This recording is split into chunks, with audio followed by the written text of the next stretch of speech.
Okay, today I'm going to try to cover four short stories here. Our first one is called High School Prank. And one day, one of my classmates at Odessa High School, uh, his name was Ricky Webster. And that particular day, he was wearing black pants.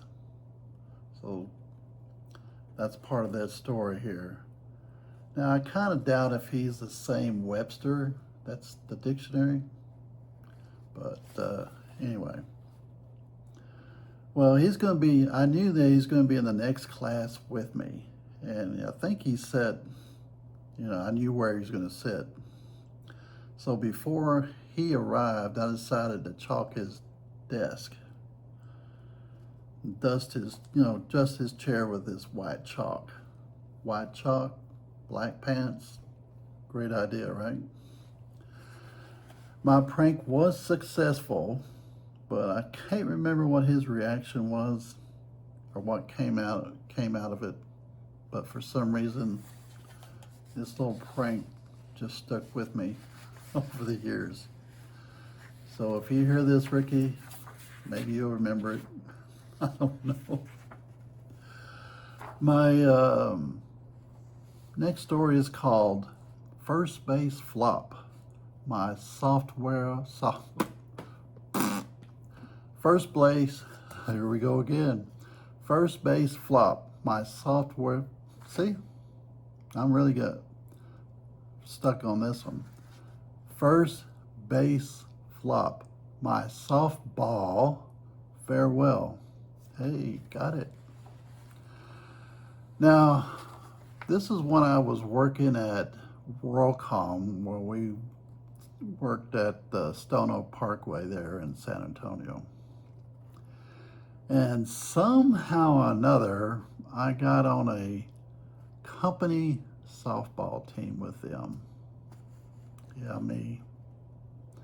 Now, I enjoyed the joy of having teammates and working together as a team. I really enjoyed that part of it. It's kind of cool.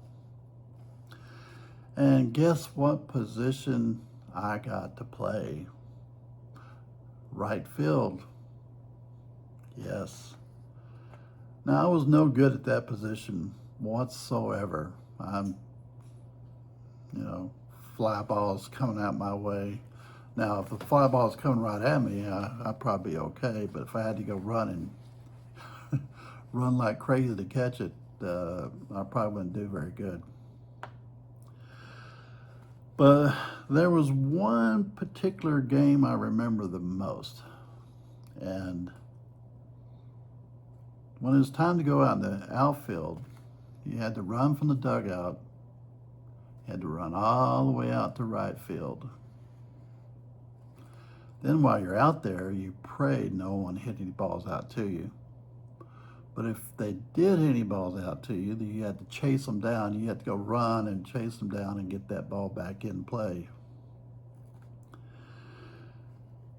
And then when your team finally gets their 3 outs, guess what you got to do? Well, you got to run from right field all the way back to the dugout. Right? You see where it's going? Now, when you're running back to the dugout, you hope that you're not next up to bat because you're out of breath by the time you run, you're back in the dugout again. But I don't remember all the details of how this game went, but can you imagine after about 5 innings of outfield, back to the dugout, back and forth, not counting how many times you had to get at the bat and run the bases, But towards the latter part of the game, I had just come back from running from right field and back to the dugout, and I was next up to bat. Now, of course, I couldn't just strike out and then walk right back to dugout. Now, could I? No, I had to get a hit. And I got to run to first base. you know, right field dugout, go with the bat. Let's run to first base. You know, this is like 5 or 6 innings. So I've been doing a lot of running about this time. So I ran to first base. About the time I got to the first base, my legs just gave out. And I went flop down on that base. I made it, but my run power had expired. I couldn't run another step. I was done for. Now, all my run juice had just run out. My run power is expired. I was done. You can hear that Pac-Man sound when, you know, Pac-Man gets killed. Well, that was me. Now, I believe they put in a pitch runner for me because I would have never made it to second base or third base or home plate. I was done. No more softball for Kenny. And the next story is called From One to Many, the UFO That Scattered. Now, I've told the UFO story previously that it happened probably in the 70s. This UFO thing happened in the 60s at some point. I just can't remember how old I was. But technically, this was my very first encounter with a UFO. And this occurred one night in Odessa. And I'm guessing, put a guess, 12 years old maybe. Anyway, in my bedroom, you know, I have this window. I can look out, you know, look outside and look up at the sky from my room. So, you know, I could probably like laying in bed and, you know, looking up at the sky from going through that window. Anyway, I observed up in the sky a cigar-shaped craft shining a red color orange, just sitting there motionless in the sky, just not moving at all, just staying there. It's cigar-shaped red orange, just sitting there for, I don't know, I'm sure it's several minutes.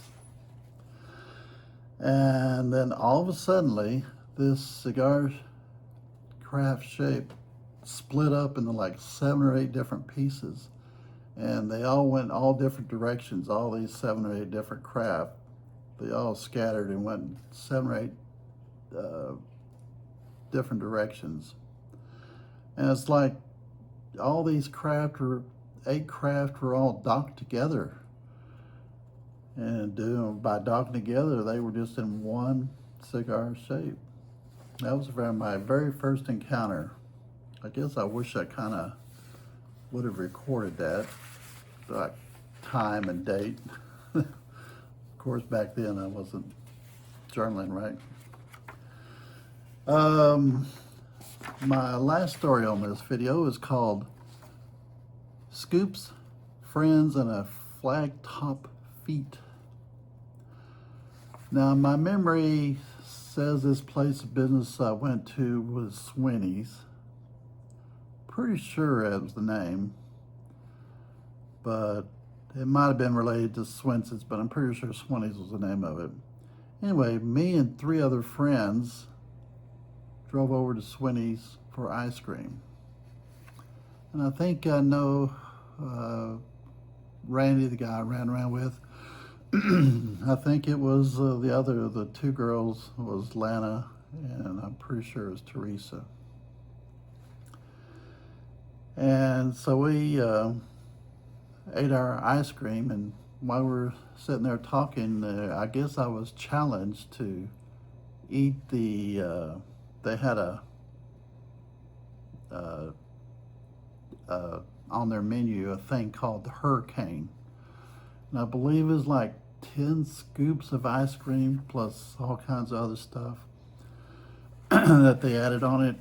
And I think it had an American flag on the top.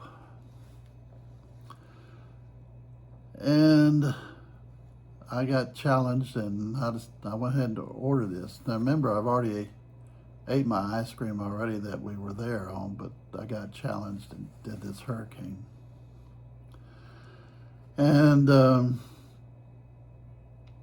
I attempted to finish this, and I think I pretty well was able to finish it. But I'm sure it's quite a show for me to eat it.